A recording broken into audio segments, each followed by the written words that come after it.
Bismillahirrahmanirrahim. Teman-teman yang dirahmati Allah, di dalam ayat ketiga surat Hud, Allah Subhanahu wa taala berjanji kepada hamba-hamba yang senang beristighfar. Wa anistaghfiru rabbakum. Jadilah kalian orang yang selalu beristighfar kepada Rabb kalian. Salah satu kalimat yang Allah paling suka dari hambanya itu adalah astaghfirullahalazim. Jadi kalau kita pengen Allah itu senang kepada kita, kalau kita pengen Allah itu sayang sama kita, sering-seringlah ucapin astaghfirullahalazim. Sekali kita ngomong astaghfirullahalazim, sayang Allah sama kita itu bertambah. Itu kalau kita analogiin mirip kayak seorang suami yang kalau pengen nyenengin hati istrinya, maka dia memuji istrinya. Pernah? Maaf, salah nanya. Harusnya bukan pernah, mau gitu. Kalau pernah mah belum ya. Misalnya kalau suami pengen nyenengin hati istri gitu ya. Ayah kamu tukang las ya? Kok tahu gitu. Standar mah ya.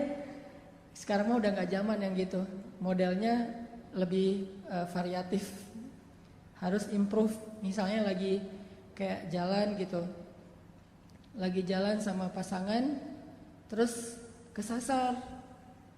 Karena tadi pakai GPS ternyata lost sinyal gitu kan. Jadi kesasar aja, salah belok. Udah kesasar, istri ngomong, kayaknya kita salah jalan deh.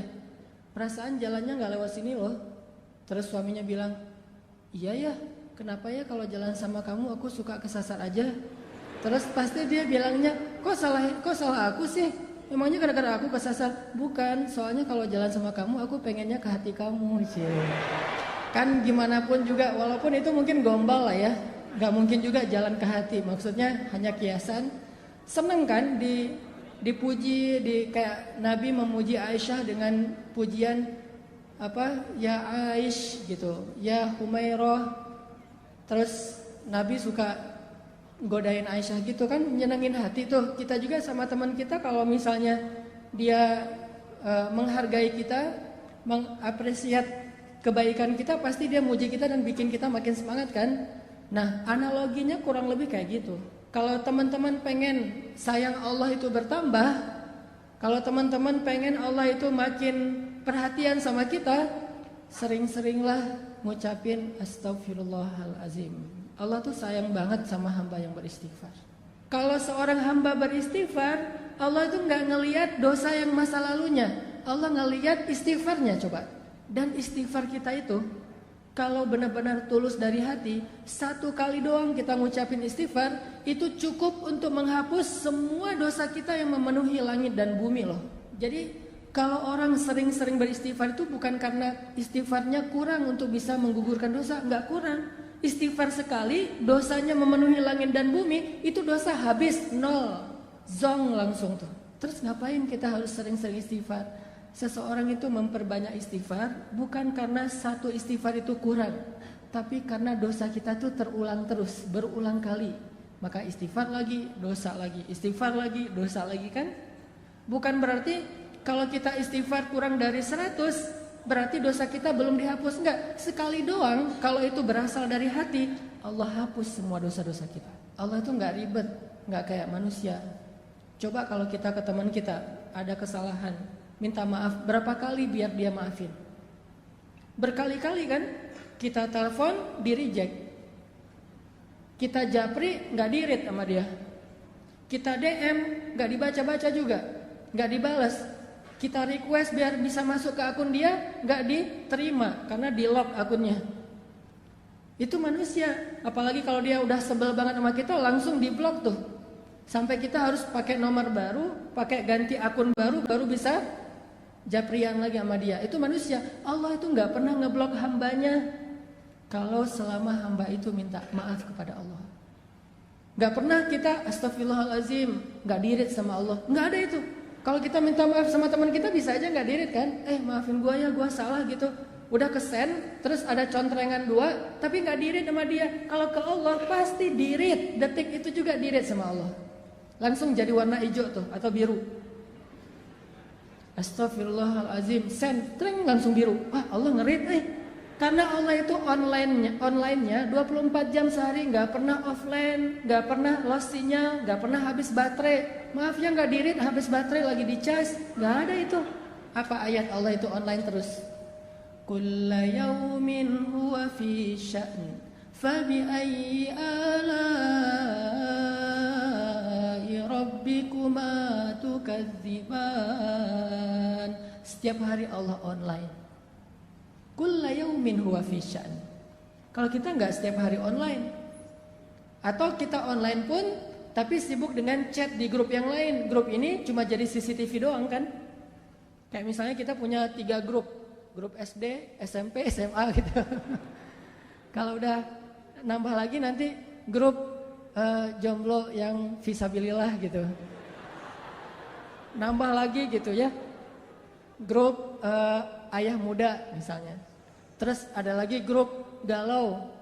Kenapa galau? Udah nikah tapi kayaknya ada kayak masalah gitu dalam pernikahan. Bikin grup juga tuh biar saling share pengalaman. Kalau dia kayak gitu ntar gini triknya gitu-gitu deh. Ada-ada aja lah pokoknya grupnya banyak tuh. Coba berapa grup yang kita sanggup aktif di dalamnya? Paling 1-2 doang. Sisanya kita cuma jadi CCTV. Kalau lagi heboh baru kita bacanya nge-scroll. Kadang-kadang nggak dibaca juga, pas dibuka langsung delete chat gitu, biar nggak memenuhi memori kita. Udah aja, nggak dibaca-baca juga tuh. Tapi Allah, kita di grup mana aja, Allah itu ketika kalian berdua, Allah yang ketiga. Kan ayatnya gitu kan? Jadi kita bikin grup berdua nih, Allah ada loh sebagai admin malah. Yang mensortir nih, ada yang bahasa-bahasa nggak bagus nih, nanti bisa diblok sama Allah. Kalau kita bikin grup bertiga, Allah yang keempat. Kita berempat, Allah yang kelima. Wa huwa ma'akum aina ma kuntum. Allah itu bareng dengan kita terus dimanapun kita berada. Dan Allah selalu online. La ta'khudhuhu sinatun wala naum. Kalau bahasa sosmed, dia nggak pernah habis baterai, nggak pernah lost sinyal. Ntar aja kita chatnya ya, gua charging dulu nih. Nggak. Allah selalu online. Dan walaupun Allah selalu online, yang minta ke Allah tuh banyak banget. Allah fallback dong, macam-macam segala macam tuh banyak banget yang minta ke Allah. Allah nggak kewalahan. La ta'khudhuhu sinatu wala naum wala ya'uduhu hifdhuhuma. Nggak pernah Allah kewalahan sama sekali. Walaupun kulla yaumin huwa fi sya'n. Jadi kalau kita minta maaf sama teman kita, bisa banget dia nggak akan ngerit. Apalagi lagi sebel. Begitu nama kita muncul, nggak akan dirit, langsung lewat. Padahal online tuh. Kayak kita misalnya sama kita orang yang udah nikah, misalnya lagi ada masalah sama istrinya, itu kan suka maafin papa ya misalnya segala macam. Atau teman kita juga gitu, dia sih udah ngelihat WA kita, taunya dari mana? Last scene-nya kan ya. Misalnya kita nge-WA dia jam 9.30 pagi, last scene-nya dia jam 9.35, berarti kan dia baca kan. Terus lastinnya lagi jam 10, lastinnya lagi jam 11, lastinnya lagi jam 12, sampai malam, lastinnya jam 11 malam, WA kita belum juga berwarna biru. Berarti dia tahu, cuman sengaja nggak ngerit. Itu manusiawi banget tuh. Tapi Allah nggak gitu. Allah nggak ada lastinnya 5 menit setelah kita istighfar, tapi nggak ngebaca istighfar kita, nggak ada tuh. Di detik kita kirim istighfar ke Allah, detik itu juga Allah ngerit. Walaupun ngirimnya jauh loh ke langit, tapi kan Allah punya teknologi yang lebih canggih dari makhluk. Kita kirim ke Amerika aja langsung datang, langsung kebaca, apalagi dengan kebesaran Allah. Jadi pas kita bilang astagfirullahalazim, Allah langsung balas. Udah aku maafin, coba. Enak banget kan? Allah tuh baik banget tuh. Kita bilang astagfirullahalazim, detik itu juga Allah balas. Langsung Allah typing gitu kan? Oh, Allah typing Apa typingnya? Udah dimaafin. Terus kita balas lagi, Allah tapi dosa saya banyak banget. Udah lupain aja. Semuanya ya Allah, semuanya kata Allah. Jadi kita jadi kayak senang gitu chat sama Allah semalaman. Allah ngeladenin semalaman. Yang capek dalam chat dengan Allah itu bukan Allah, kitanya yang capek. Allah gak pernah capek sama kita. Udah lama banget nih, udah 2 jam kita ngechat. Banyak hamba-hamba yang lain loh yang pengen. Enggak, Allah mah nggak kayak gitu.